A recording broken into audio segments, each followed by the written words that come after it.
This is for you, my lawyer. This is the truth and nothing but the truth. I do solemnly swear to tell the truth and nothing but the truth, as Robert J. Halleck. Amen.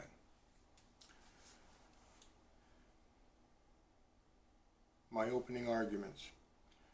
Good afternoon. I, Robert Halleck, do solemnly swear to tell the truth and nothing but the truth. We are here, as the initial report states, the initial complaint.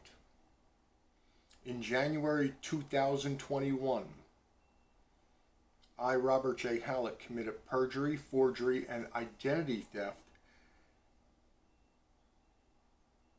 as I submitted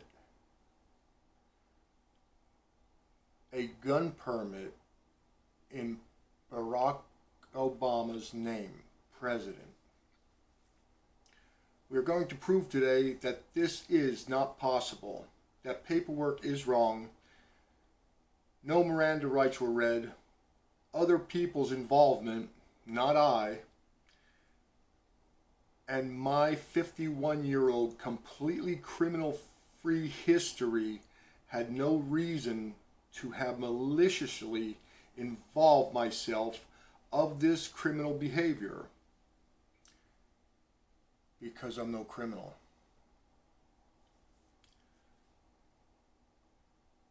This incident damaged my life by publicly advertising my arrest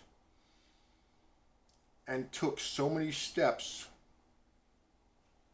to correct this problem, even financial hardships of spending so much money on lawyers, research, the expungement of information on the media and internet, which I can't do yet, but I'm going to.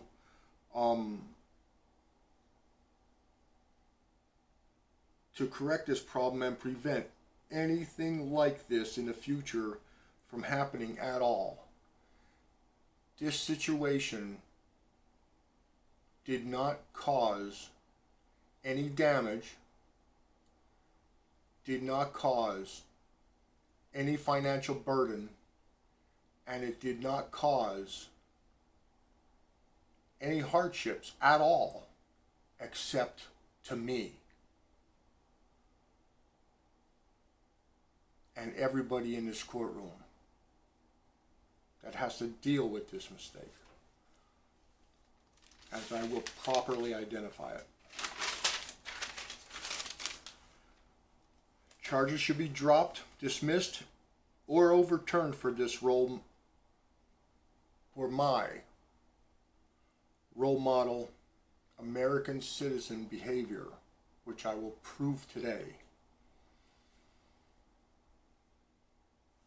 This shows many reasons I would not commit a crime. My background information. I moved here from Centralia area, Pennsylvania in 2016.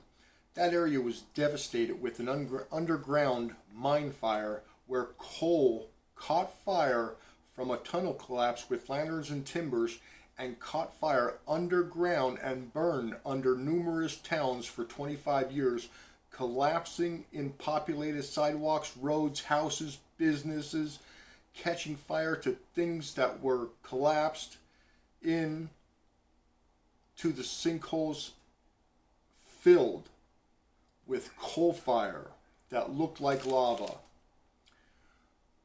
I was forcefully moved from that area. I left that area with an SUV, the money out of my bank account, which was a few $1,000s, no more than $5,000, and as much stuff as I can pack from my house in my SUV. Clothes, a TV, a microwave, just a couple of things that I could pack in my SUV. The entire house, they told me, was later bulldozed with my entire belongings in it and burned up to complete the Centralia mine fire task that was taking place.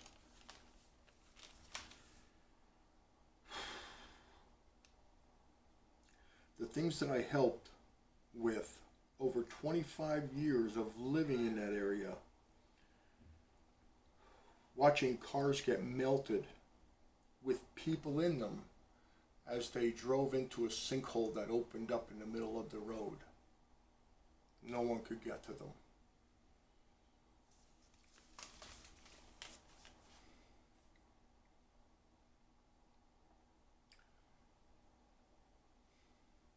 Pulling a person out of a collapsed populated sidewalk, looking at the living person, thankful he got pulled out until he realized from his rib cage down was cremated and he was still alive from the molten lava collapse.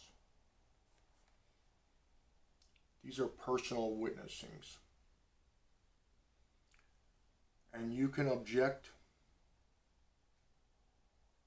but we are definitely here today about the only arrest report of applying for a gun permit. But I will prove my innocence by showing you my background, where I came from, why I have no reason to be a criminal. Business owner, churchgoer, volunteer at church groups, huge activities, in-town businesses, even just a local bookstore. I have a little bookshelf here. Just went in to support the businesses in town, and I did for 5-6 years. Restaurants, every activity, sporting, college event, college football games, soccer games, the baseball games, everything in Chattanooga. I was at every event, musical events, and whatever the event may be. I was there as a role model citizen, and I would report any crime that I've witnessed from my house to there or back in 5 years. I didn't report hundreds of crimes, but I reported any crime. It's that simple. If I saw somebody shoplifting in Walmart, I would politely go up to the customer service and ask for security and tell them, listen, you can pull up this camera in this section. I just witnessed somebody shoplift from your store and walk out of the store without paying for an object. I'm on your side, not against you.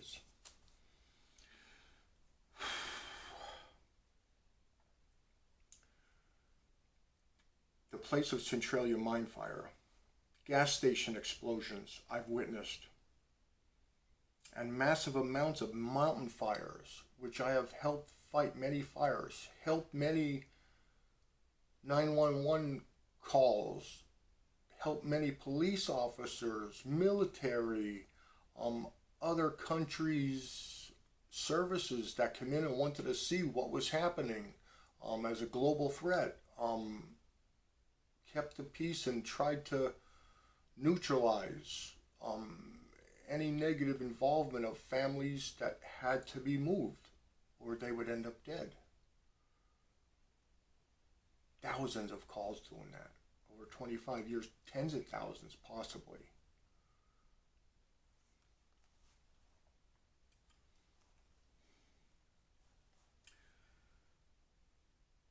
The order was to move tens of thousands of families from the gaseous air.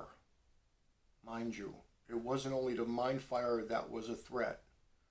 It was the air, the ozone depletion that was all over the media years ago, global warming threat that was all over the media years ago because this coal vein ran from West Virginia to Maine, they claim. Gaseous air, radon detection equipment, had to be installed. Lawfully, you had to have a radon detector, just like a smoke detector in your house up there, that detected the gases, they claim, from the fire. The photosynthesis, carbon monoxide, oxygen process was no longer, not in that area. All the water was poisoned. So there was an order for tens of thousands of families to be moved from that area. The gaseous air and all the poisonous values killing life. poisoning all waterways and making grass fields from thriving towns.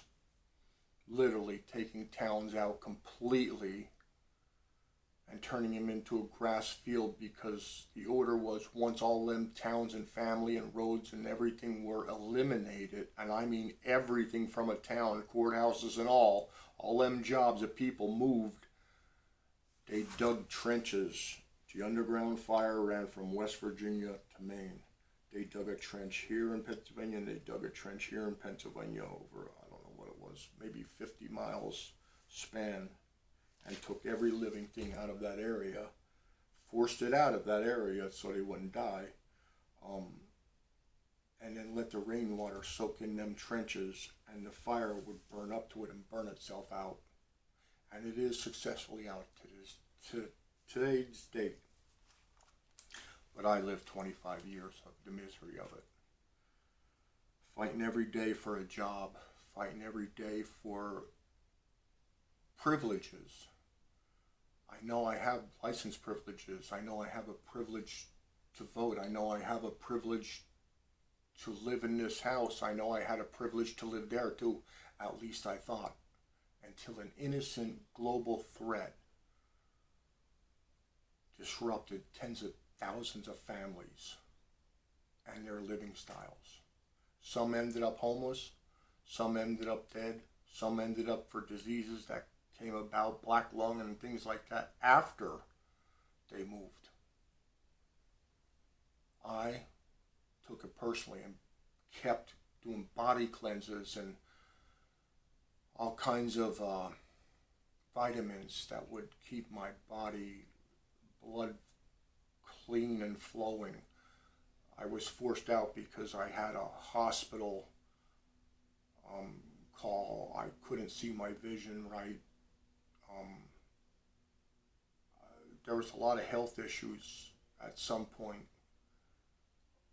And when I went into the hospital, they said my vitals, they couldn't even read them correctly because there was so much toxins in my body from breathing in this stuff.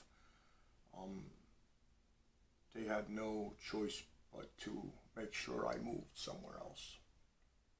Not really financial help, not really a directive help, just fire's outening, and it's going to be out. And actually it was out when I was forced to leave, but everything was still poisoned. And if anybody objects to this information, it's like this. Your Honor, this helps show how the gun permit application came into play in 2017, not 2021, and which this case was already brought to courts, I believe. My memory recollection, 100%. I was already taken in everything in 2017 on this case, and it was in August of 2017 that they had a gun permit that I signed, and somebody else took from this residence and submitted. You see, for years and years and years, all my stories and all my information on what could be the most creative, inventive movie topic in the world. This is an only one history global happening. And I lived there for 25 years. So I decided to start writing stories, writing movie scripts, contacting script writers, contacting the Actors Guilds, everybody after I got here. I might as well do something instead of going broke and homeless. So I decided to keep my role model citizen, helping communities, helping people, being involved in police, being involved in firefighting. I visited them down here, but I won't fight fires down here.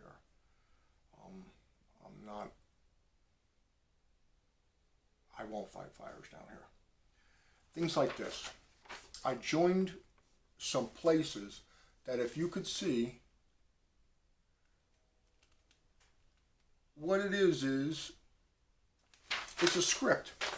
A professional male farmer voice needed.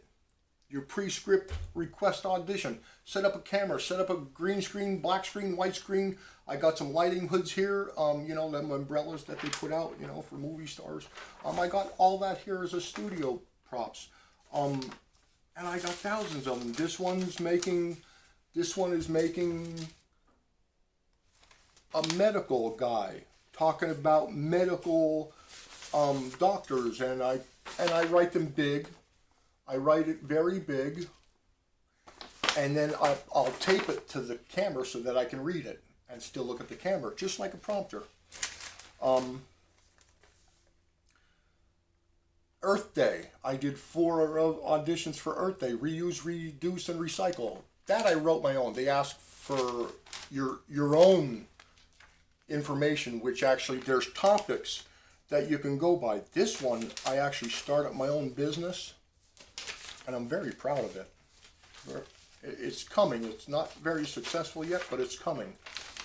I started my own business, Spirit Bus Tours, where I actually do a lot of different bus tours for family events, for people like you in the courtroom, your families. And I do bus tours all over this. To Atlanta Zoo, the outlet shops at Atlanta, Harrah's Casinos, NASCAR, Six Flags, the Braves games, the football games, golf tournaments. It's very nice, and I have everything for it. I got shirts. I actually started this recently, a commercial for it with local news stations. I didn't realize how involved they were with making commercials. They're helping me make a commercial for Spirit Bus Tours, offering Chattanooga area trips and events like NASCAR, casino trips, Atlanta Braves game, PGA, golf tour, even the zoo, even an outlet trip to shopping trip now and then, spiritbustours.com. And I'm going to have myself with logoed shirts in it, and then we're going to post different things for a commercial for News 12. Very nice. I didn't know news stations were that involved, but they are. This is incredibly important. Like I said, this is one for my Ford Explorer that they wanted to advertise. But what I've learned through this, and this is incredibly important, little scripts. You know, Johnny and Mary did this, and you got to read it and read your part as Johnny. And this is one where they actually will tell you what to prepare. You know, you're supposed to have a comedic monologue prepared that highlights your strengths. This side prepared enough to highlight the character. Please include a headshot, resume, whether you have experience or not, to confirm the audition time, and email me this information and any all other questions, and your beautiful self. Back then I was doing auditions. I didn't realize the extent of the legalities of the courtrooms that I need to have in place. So after that little stunt in 2017 where I was deemed innocent, I stopped doing anything for 2 or 3 years. I came back into play because what I've learned over the years is this. The movie rights consent of using characters and releasing information about myself. I need consent from the courtrooms, consumer information, and annual security reports. 100%. I've learned how to keep my life secure. I'm interested in receiving individual counseling. Some of them will even offer legal help and individual counseling to make sure that when you go on screen, because this one, I actually did a Texas Hold'em tournament, and I have one scheduled for tomorrow, which is Saturday, which is May 15th. I did one May 1st. Didn't do so well.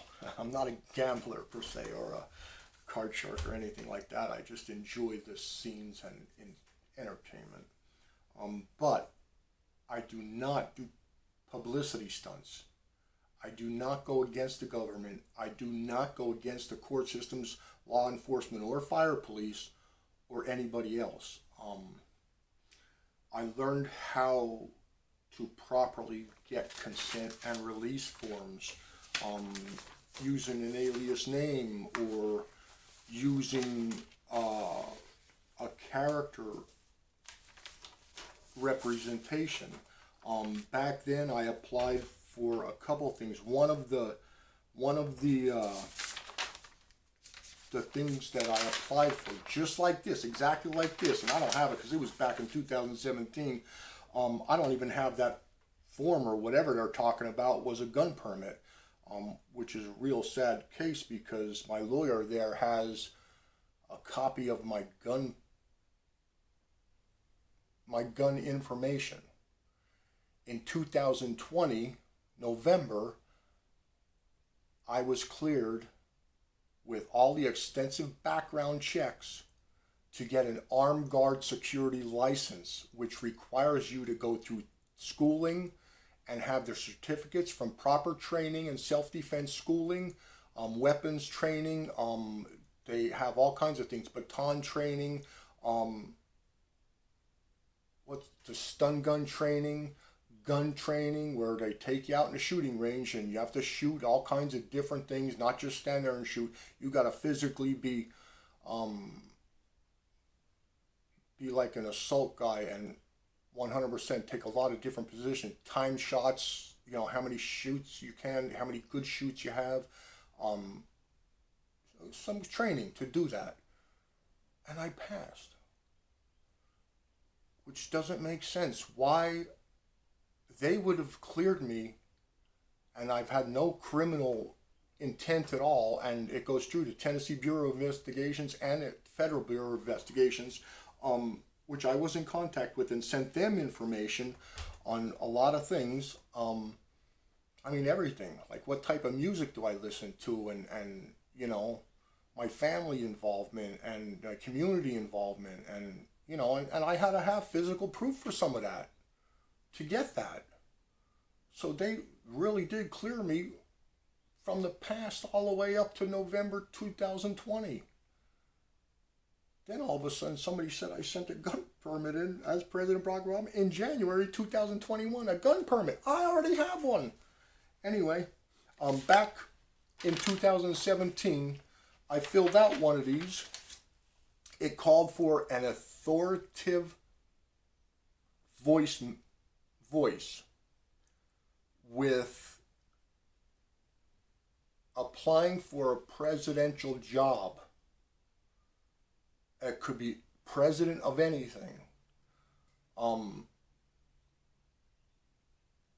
then one or two paper props. That's what it called for. That's what I did. Of course, I don't have that information here because it was 2017 and I submitted it back then. I didn't even want it. But another one just come up now for a governor and a first lady governor. I refuse to even read it because I don't want no parts of people coming to say, you're doing something illegal. I'm good with it. If you think it's illegal, it's just like a police responding to a loud music call. They come up to your door, knock on your door. Hey, listen, we got a loud disturbance call from this residence that the music is being played too loud. Can you turn it down? Sure, officer. No problem at all. Thank you very much for responding and taking your time of day. Possibly, putting your life at risk, coming here to do that. Because you never know neighbors or traffic or whatever it may be. But thank you. So all you got to do is tell me if I'm doing something wrong, and I stop. I have no criminal suspicion of actions from my soul or my body.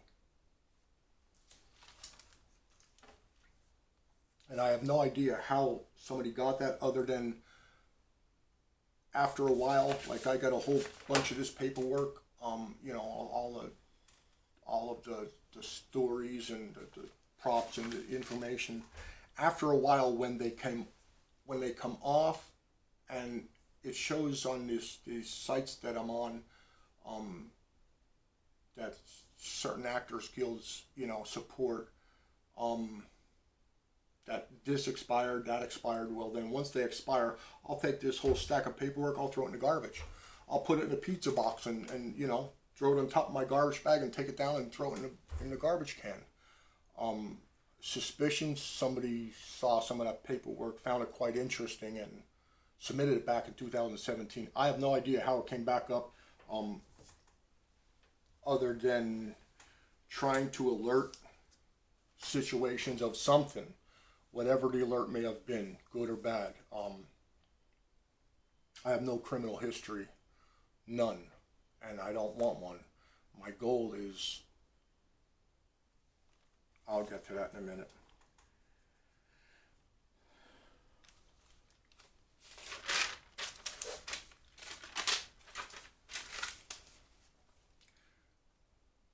Helping families file for help in every form of starting lives elsewhere, out of the toxic deadly area where people even had stolen tombstones, which I'm a witness to when I called in many crimes that I felt bad for it. Actually, I'm thinking these people got ousted out of their house, watched it be bulldozed that their father and grandfather built. They got money to move some of them. They were told to never come back to this area again, including their cemeteries where their grandmothers and people of their families that they lost could never come back to them cemeteries ever again to ever pray, ever put flowers on, ever cut the grass, ever do anything. You're not allowed back here. Literally, I've seen people sneak up there with backhoes and little rented machines, putting straps around these tombstones. Officer, I don't mean to or courtroom, I don't mean to make light of this situation, but 25 years of seeing this, and I called a lot of it in.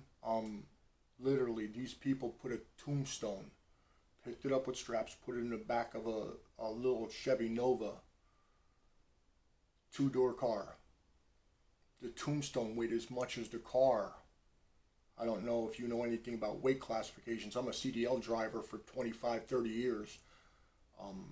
I know a little bit about weight classifications of vehicles and how much weight you can actually put in a vehicle. You can't just put what you want in a vehicle. This car drove 2 miles down the road, blew the back tires out, spragged the gas tank along the road till it caused a leak of gas in the road and caught fire. These people jumped out of the car and start running.